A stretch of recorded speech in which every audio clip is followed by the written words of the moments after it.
Ron Howard's film A Beautiful Mind centers around the life of John Nash, compelling the audience to empathize with Nash by giving the viewer an insider's perspective into John's hallucinations that are later juxtaposed with various other points of view overlaid with Nash's.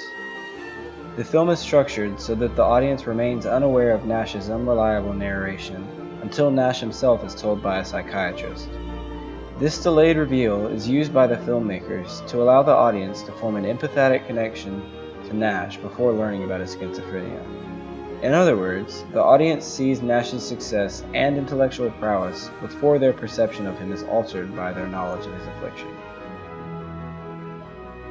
Akiva Goldsman's screenplay, which puts the audience in the shoes of John Nash in the first half of the movie and then pulls the rug out from under them, actually gives the audience the experience of what it's like not to be able to distinguish between delusion and reality. This is a movie.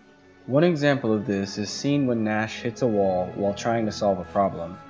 His emotionally recharged reaction surprises the audience and causes a surge of sympathy for the struggling mathematician.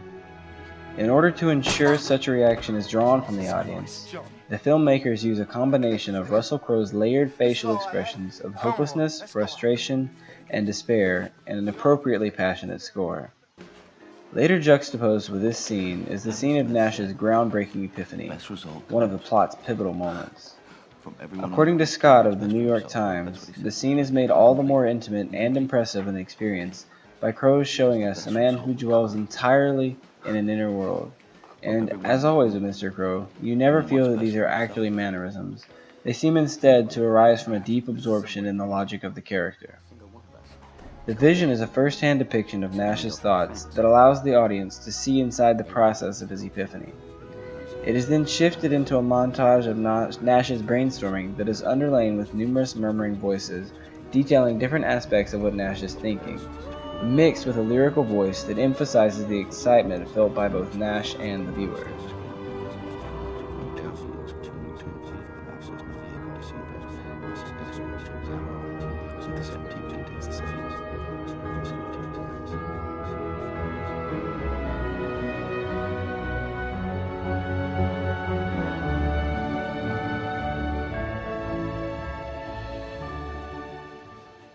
Nash's apparent explosive success in the secretive field of code breaking after his original idea on governing dynamics is cut abruptly short when he is confronted by a psychiatrist telling him he's been talking to hallucinations. Nash of course refuses to believe this, a refusal Crowe effectively communicates with the anger and bewilderment one would expect from a man who was just told he is insane. Perhaps the most important aspect of this shocking reveal is its lateness in the plot of the film. The sorrowful undertone of the scene score reinforces the audience's feeling just as lost and bewildered by the revelation as does Nash. As Philip French of The Guardian states, what is for some period a disturbing thriller turns into a waking nightmare for us and Nash when the illusory nature of his life is exposed. The filmmakers wait until the audience has seen how Nash thinks and feels before showing them what Nash looks like to an outsider.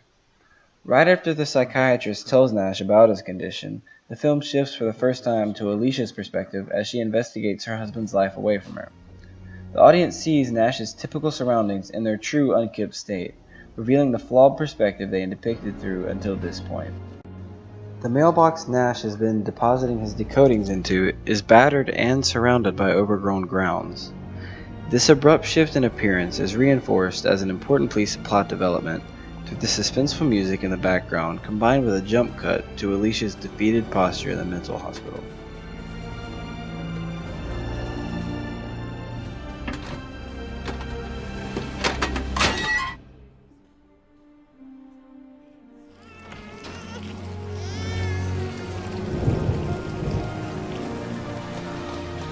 Nash realizes the scope of his affliction when he leaves his son in the bathtub, operating under the assumption that Charles will take care of him. Alicia is livid and crazed with fear for her baby when she realizes John still gives in to his hallucinations, namely because of his not taking the prescribed medication.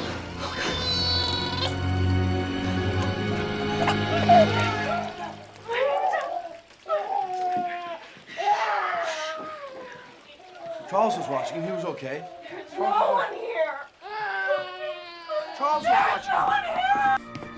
Nash has a personal breakthrough brought on by his wife's panic. Fighting Parcher is encouraging Nash to harm Alicia and is threatening to harm her himself.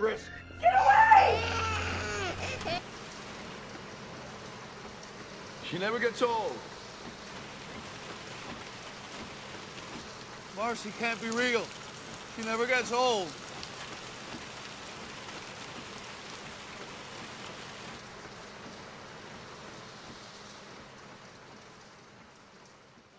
Nash has a conversation in which he tells Charles he won't talk to him again, and the music and characters' actions are used to lead the audience to sympathize with the loss Nash is having to force himself to deal with.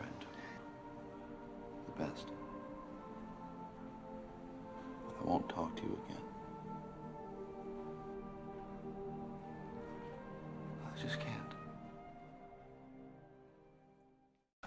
His ultimate mental breakthrough comes when he is able to teach a student and realizes his love for the act of sharing his knowledge.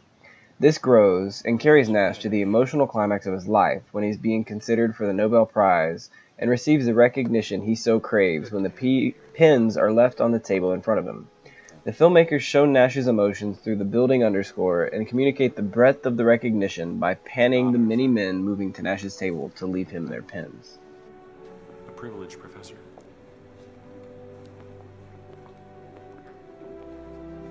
Professor.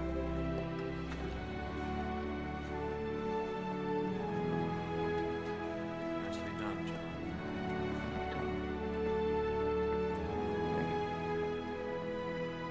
Thank you.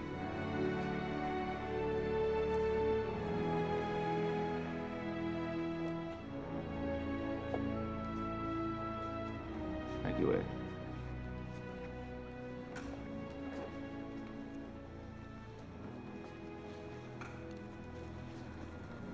That was certainly most unexpected.